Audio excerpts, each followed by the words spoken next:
briefing from my COVID team, and here's the latest data that confirms that we're still in a pandemic of the unvaccinated. While we're starting to see initial signs that cases may be declining in a few places, cases are still rising, especially among the unvaccinated. There are still 85 million Americans who are eligible to get vaccinated or remain unvaccinated and at real risk. Across the country, virtually all of the COVID-19 hospitalizations and deaths continue to be among the unvaccinated. In Alabama, more than 90% of the current hospitalizations are among the unvaccinated. In Texas, 95% of those in hospitals are unvaccinated. Right now, it's worse in states where overall vaccination rates are low. But let me be clear, even in states where the vaccination rate is high, the unvaccinated in those states are also at risk. And we're seeing cases rise as a result. Quite frankly, it's a tragedy. There are people who are dying and who will die who didn't have to. So please, if you haven't gotten vaccinated, do it now. Do it now. It could save your life, and it could save the lives of those you love. You know, and the good news is that more people are getting vaccinated. Overall, weekly new vaccinations are up more than 80% from where they were a month ago. While it can take up to 6 weeks to get fully protected after your first shot, this increased level of vaccination is going to provide results in the weeks ahead. Just remember, we have two key ways of protecting ourselves against COVID-19. One, safe, free, and effective vaccines. And two, masks. Vaccines are the best defense, but masks are extremely helpful as well. And for those who aren't eligible for the vaccine yet, children under the age of 12, masks are the best available protection for them and the adults around them. That's why we need to make sure children are wearing masks in school. Before I talk about the news related to vaccines, let me say a few words about masks and our children. Unfortunately, as we've seen throughout this pandemic, some politicians are trying to turn public safety measures, that is children wearing masks in school, into political disputes for their own political gain. Some are even trying to take power away from local educators by banning masks in school. They're setting a dangerous tone. For example, last week at a school board meeting in Tennessee, protesters threatened doctors and nurses who were testifying making the case for masking children in schools. The intimidation and the threats we're seeing across the country are wrong. They're unacceptable. I've said before, this isn't about politics. It's about keeping our children safe. It's about taking on the virus together, united. I've made it clear that I'll stand with those who are trying to do the right thing. Last week, I called school superintendents in Florida and Arizona to thank them for doing the right thing and requiring masks in their schools.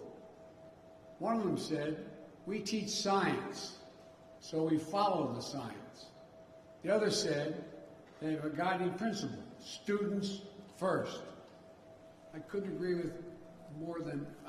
agree more with what they both said. And that's why today I'm directing the Secretary of Education, an educator himself, to take additional steps to protect our children. This includes using all of his oversight authorities and legal action, if appropriate, against governors who are trying to block and intimidate local school officials and educators. And as I said before, if you aren't going to fight COVID-19, at least get out of the way of everyone else who's trying. You know, we're not going to sit by as governors try to block and intimidate educators protecting our children. For example, if the governor wants to cut the pay of a hardworking education leader who requires masks in the classroom, the money from the American Rescue Plan can be used to pay that person's salary, 100%. I'm going to say a lot more about children in schools next week. But as we head into the school year, remember this. The Centers for Disease Control and Prevention, the CDC, says masks are critical, especially for those who are not yet vaccinated, like our children under the age of 12. So let's put politics aside. Let's follow the educators and the scientists who know a lot more about how to teach our children and keep them safe than any politician. This administration is always going to take the side of our children. Next, I want to talk to those of you who can get vaccinated, but you haven't. The Delta variant is twice as transmissible as the Alpha variant. It's dangerous, and it continues to spread. Vaccines are the key to stopping it. We're making progress. Today, more than 90% of seniors have at least had one shot, and 70% of people over the age of 12 have gotten their first shot as well. That's good news, but we need to go faster. That's why I'm taking steps on vaccination requirements where I can. Already I've outlined vaccine requirements that are going to reach millions of Americans, federal workers and contractors, medical staff caring for our veterans at VA hospitals, and our active duty military reservists and National Guard. Today I'm announcing a new step. If you work in a nursing home and serve people on Medicare or Medicaid, you will also be required to get vaccinated. More than 130,000 residents in nursing homes have had, sadly, over the period of this virus, passed away. At the same time, vaccination rates among nursing home staff significantly trail the rest of the country. The studies show that highly vaccinated nursing home staff is associated with at least 30% less COVID-19 cases among long-term care residents. With this announcement, I'm using the power of the federal government as a payer of health care costs to ensure we reduce those risks to our most vulnerable seniors. These steps are all about keeping people safe and out of harm's way. If you walk into a government office building, you should know that federal workers are doing everything possible to keep you safe. If you're a veteran seeking care at a VA hospital, you should not be at a greater risk walking into the hospital than you were outside the hospital. And now, if you visit, live, or work in a nursing home, you should not be at a high risk of contracting COVID from unvaccinated employees. While I'm mindful that my authority at the federal level is limited, I'm going to continue to look for ways to keep people safe and increase vaccination rates. And I'm pleased to see the private sector stepping up as well. In the last week, AT&T, Amtrak, McDonald's, they all announced vaccine requirements. I recently met with a group of business and education leaders from United Airlines to Kaiser Permanente to Howard University. We're also doing the same thing. Over 200 health systems, more than 50 in the past 2 weeks, have announced vaccine requirements. Colleges and universities are requiring more than 5 million students to be vaccinated as they return to classes this fall. All of this makes a difference. The Wall Street Journal reported the share of job postings stating that new hires must be vaccinated has nearly doubled in the past month.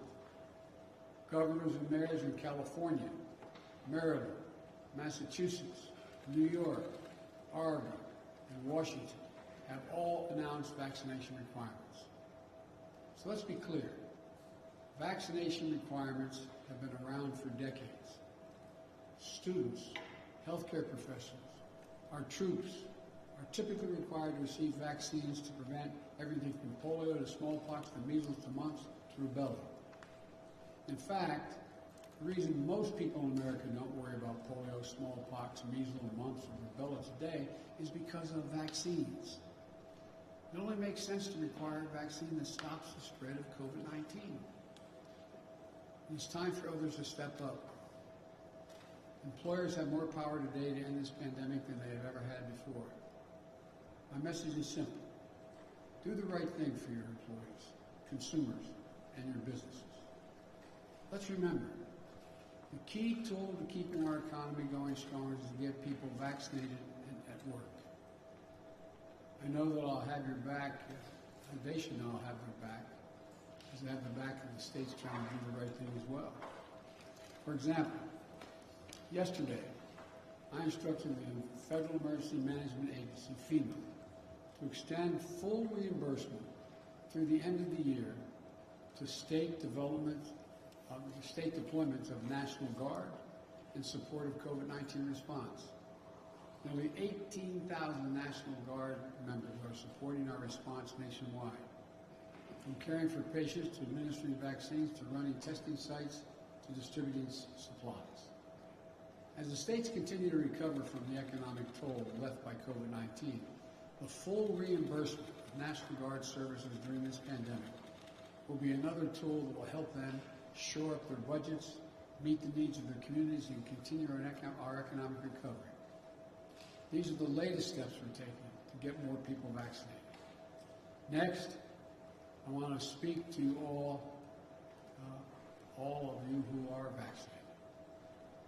How should you be thinking about the moment we're in? First, know that you're highly protected against severe illness and death from COVID-19. Only a small fraction of people going to the hospital today are those who have been vaccinated. And we have a responsibility to give the maximum amount of protection, all of you the maximum. Earlier today, our medical experts announced a plan for booster shots to every fully vaccinated American, adult American. You know, this will boost your immune response. It will increase your protection from COVID-19. It's the best way to protect ourselves from new variants that could arise. The plan is for every adult to get a booster shot 8 months after you got your second shot. Pending approval from the Food and Drug Administration and CDC's Committee of Outside Experts, we'll be ready to start this booster program during the week of September 20, in which time anyone vaccinated on or before January 20 will be eligible to get a booster shot. So that means that if you got your second shot on February 15th, you're eligible to get your booster shot on October 15th. If you got your second shot on March 15th, go for your booster starting November 15th, and so on. Just remember, as a simple rule, 8 months after your second shot, get a booster shot. These booster shots are free.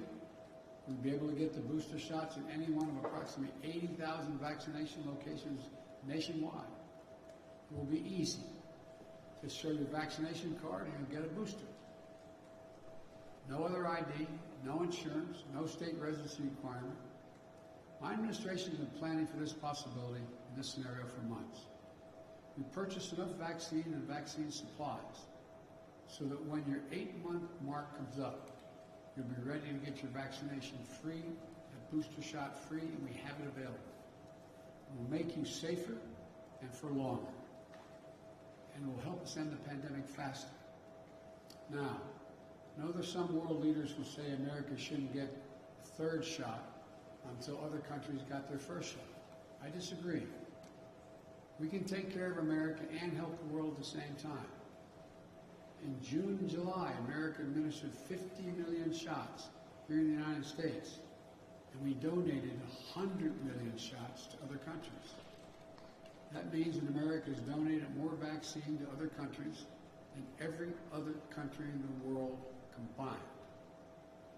During the coming months, fall and early winter, we expect to give out about 100,000 boosters, and the United States will donate more than 200 million additional doses to other countries. This will keep us on our way to meeting our pledge to more than 600 million vaccine donations, over $500 million. As I said before, we're going to be the arsenal of vaccines to beat this pandemic as we were the arsenal of democracy to win World War II. So let me conclude with this. The threat of the Delta virus remains real. But we are prepared. We have the tools. We can do this. For all those of you who are unvaccinated, please get vaccinated. For yourself and for your loved ones, your neighborhood, for your community. And to the rest of America, this is no time to let our guard down. We just need to finish the job with science, with facts, and with confidence. And together, as the United States of America, we'll get this done.